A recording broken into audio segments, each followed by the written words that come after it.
This is Medusa TV. You're watching an interview with Azal Majidi, chairperson of Organization for Women's Liberation and one of the leaders of the Working Communist Party of Iran, Hekmatis.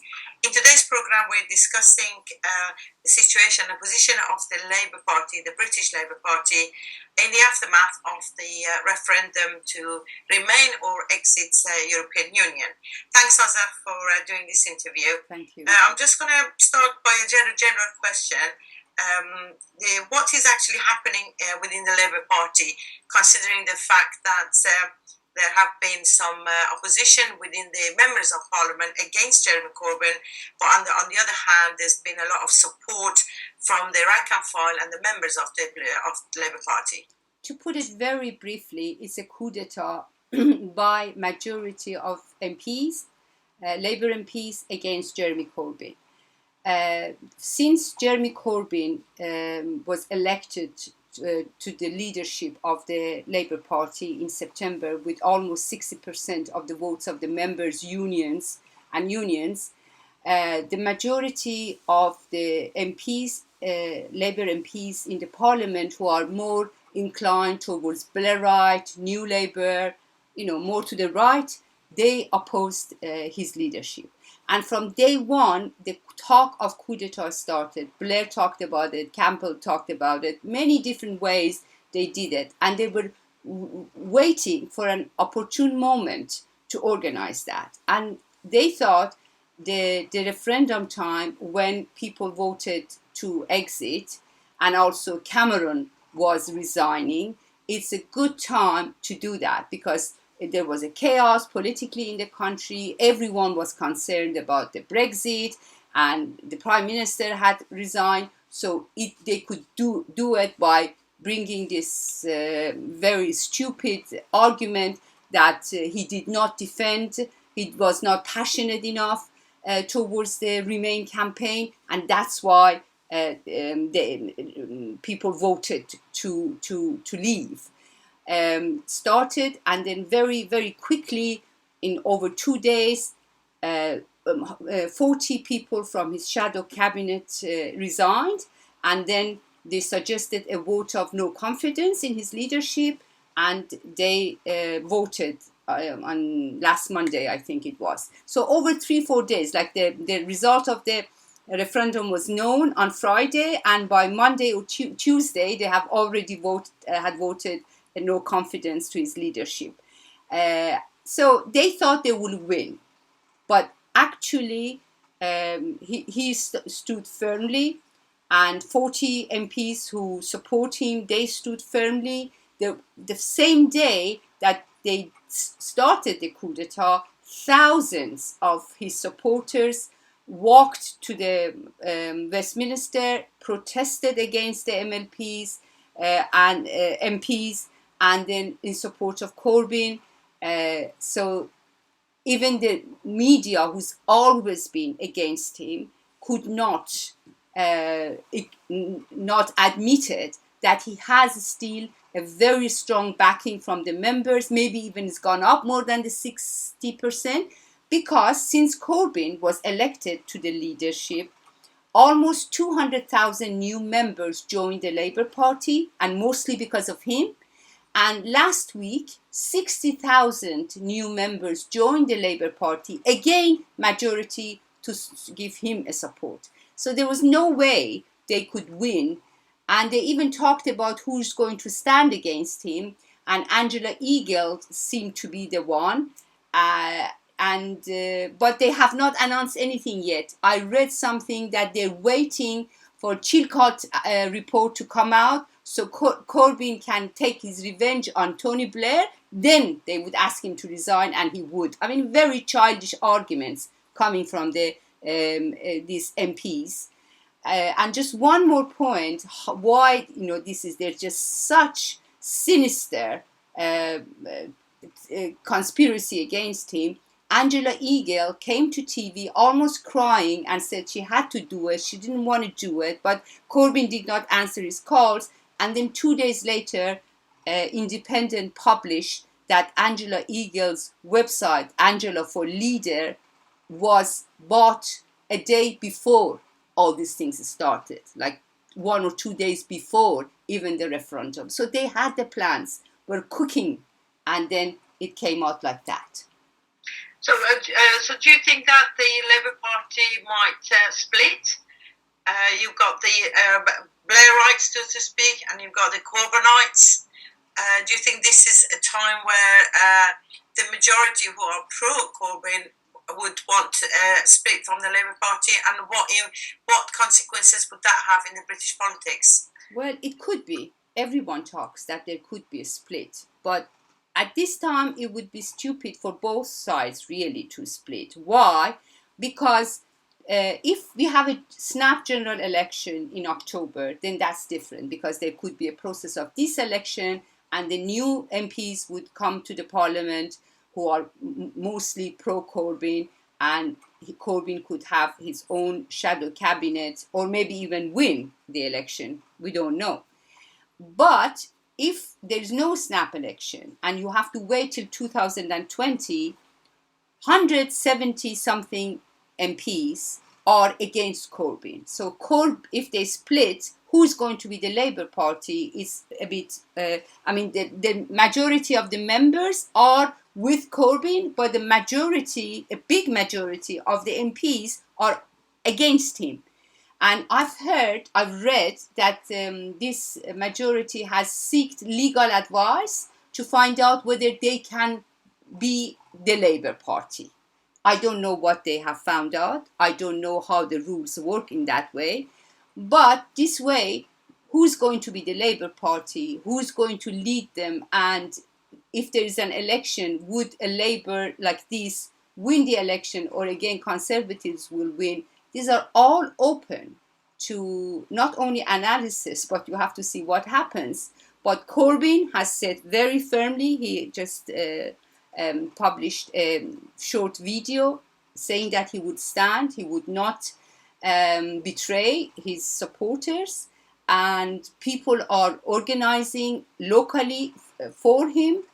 Many people have come forward in his support. It's a very big movement in support of Jeremy Corbyn. So if it's a snap general election in October, that could be a good thing, because then maybe Jeremy Corbyn and his supporters could win, and some of these Blairites would be thrown out of the parliament. But if not, I don't know what will happen, really. I don't know all the rules and regulations of how parties and parliaments are. I think then who's going to be the Labour Party? And then Corbyn with only 40 MPs would not be the main opposition. I don't know what happens. Yeah, of course, some people say even if there was a general election, and even if Labour Party under the leadership of Jeremy Corbyn wins the election, would the Labour Party and Jeremy Corbyn be able to carry out the negotiations for a Brexit? Because after all, the referendum result was in favour of Brexit. So whoever wins the general election, whether it be the Conservative Party or the Labour, that's going to be a crucial point, isn't it? And when you consider the Conservative Party is also choosing their leaders, because David Cameron is stepping down, and Theresa May is the favourite at the moment to win the leadership of Conservative Party, and she was one of the Remain campaigners. But very apologetic Remain campaign. Yeah, but a lot of people are asking if either Labour Party, who are mainly within the Remain campaign, or Theresa May, who's also, however apologetic, but she's still in the Remain campaign, what is going to happen to the negotiations for a Brexit? Do you think actually the Brexit agenda will be brushed under the carpet? Well, the question is, a referendum is not binding in UK law. The Parliament has to actually discuss it and decide on the referendum. So this is still open. It's an open question.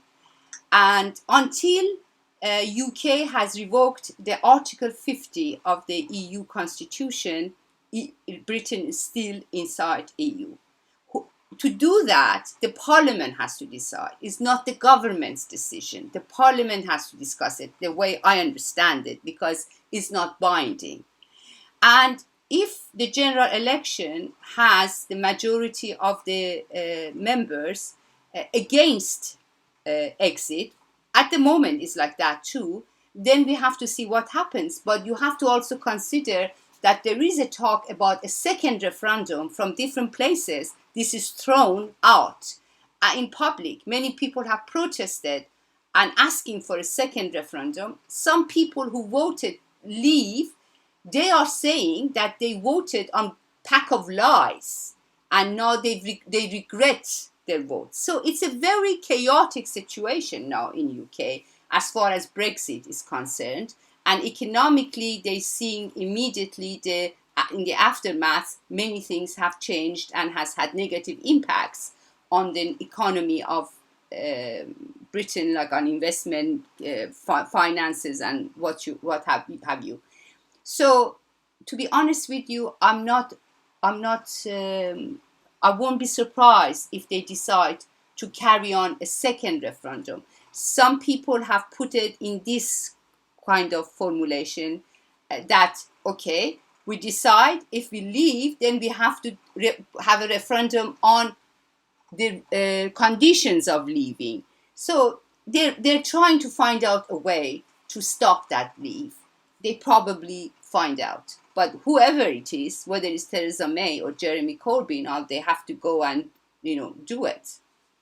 Yeah, what I find fascinating in the whole discussion about the referendum and the plight of political parties in Britain is the fact that the whole discussion is keeping people busy with discussions and issues which one could say even we in this interview are being engaged in, when we see the real misery, the real destructive effects of the bourgeoisie and their political parties, whether it being Labour Party or Conservative or Lib Dem or UKIP, whatever, we are just forgetting about the real issues.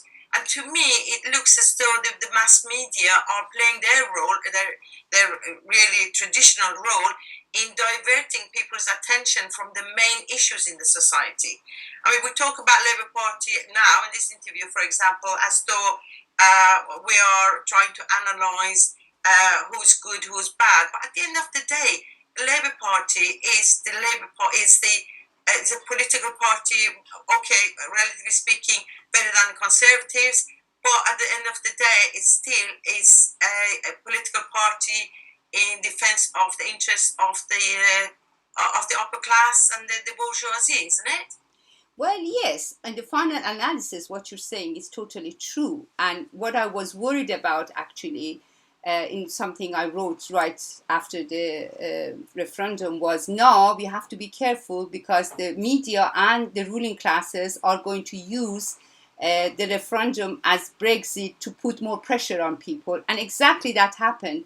Osborne came right the next day and said, because of Brexit, we have to have more cuts, higher taxes and more cuts. We know big business never pays taxes. We've seen with Panama and offshore and Cameron himself, his father, I mean, the whole gang. Google, they went to reduce business tax to exactly from 20% to 15%. Yes, they reduced the business tax. The big business doesn't pay tax because of offshore and everything. Google only paid 3% tax. And Starbucks and Amazon, they haven't even paid anything. And then they're talking about, and so he talks about increasing taxes. It's not for business. Small is this way, big is the other way. So it's for ordinary people, employees, salary earners. They're going to increase the tax for them, and they're going to make more cuts. More cuts to what? Really, honestly, even economists in this last issue is talking about the rise, the increase of poverty in UK, the increase of inequality in UK, saying that the number of people in absolute poverty has risen quite a bit over the last decade. which means from the time that Conservative Party came to power. It's trying to justify the Conservative Party, but it's putting facts there, economists telling you about how much absolute poverty has risen in UK. I think UK now, there was the Commission for Human Rights trying to somehow condemn UK for the increase of inequality in UK. This is the situation. Now, before they were condemning EU and immigrants, now they're condemning the referendum, but they're doing what they're doing. So what we have to be careful is not to allow now this narrative becomes the narrative of cuts and more poverty and more misery for the majority of the working people in Britain. But as far as Labour Party is concerned, you're quite right. Labour Party is the party of one section of the bourgeoisie, especially when Tony Blair was right-wing and all the Blairite and New Labour. Jeremy Corbyn is very much to the left and is with the unions. But unions itself, we know where they stand. So we're talking about a very strong reformist tendency of the Labour Party when we talk about Corbyn and his allies. But the problem is what can we do now? How can we mobilize those working people against the situation they're facing? This is where you look at it and you see, even though young people have become very politicized and active, and the movement around Jeremy Corbyn has become very active, worker communism, if you like, is weak. And when you don't have that, then what is the option you have? People don't hear your narratives of this situation. Corbyn comes and says, okay, we're going to have a Europe that's better for the workers and have, like, for example, the steel plant should be nationalized so steel workers can work in steel plants. Maybe mines should be reopened. We'll see. It's just all the most they say is nationalization, higher wages, more security, but in the final analysis, it's going to be just, of course, would be better than the Conservatives, but still we're talking about capitalism. What the narratives that we should give is not EU that's in quotation mark at fault. Is the system that we live under. It's capitalism. It's not only UK. Is not only EU. It's all over the world now. We see in the United States we see the gap between rich and poor, haves and have-nots, is grown so much. Now 1% of the world's population owns more than 50% of the wealth of the world. And this 1%, most of it live in US, and then the second lives in Britain, and few here and there. This is the world we're talking about. Insecurity is huge, wages are low, poverty is incredibly high, not only in like Africa and Asia, in Europe as well, homelessness, unemployment, and workers' rights have been really demolished. Now look at France, the labor law they are trying to pass in France, which has been opposed by the workers and people for 3 months now. It's just to give more rights to the capitalists and take even the little rights that the workers have. So it's just a question of how we have to get rid of capitalism. This is the bottom line. But how we can organize and mobilize for that—that's the question. Yeah, doesn't the situation remind you of what Marx and Mansur Ekman have always said, that is that when the bourgeoisie is in disarray, that is the time for the working class to use the opportunity to unite and change the world as it is, and change everything upside down. This is the opportunity, but where is that third force, exactly. The third pole that we need in Britain? We're not talking about countries where they've experienced a lot of uprisings and revolts. We're talking about the heart of Europe, and it keeps coming to mind that this is the time that we need to organize. Exactly. Since 2007, when this huge deep crisis began and still is going on. I keep thinking about what Marx said. This is the time that we need a social revolution. This is the time that we can get rid of capitalism. The world never needed Marx as much as it does now. So the objective, if you like, if you want to talk in that with that language, the objective conditions are there more than ever. But the problem is what they used to call subjective, which is you need a party, you need a working class for itself, you need a sort of stronger worker communist ideology to be present among the workers and in the society. And this is what we don't have now, we lack. And this is what is the main obstacle, and we have to build that in order to go further. But we have to find the how. That's the big question. Yeah, I know. That's the art of the whole struggle. Yeah. Thank you very much, Azza. We're running out of time. I hope we can continue these discussions in other TV programs. Thank you. Thank you so much.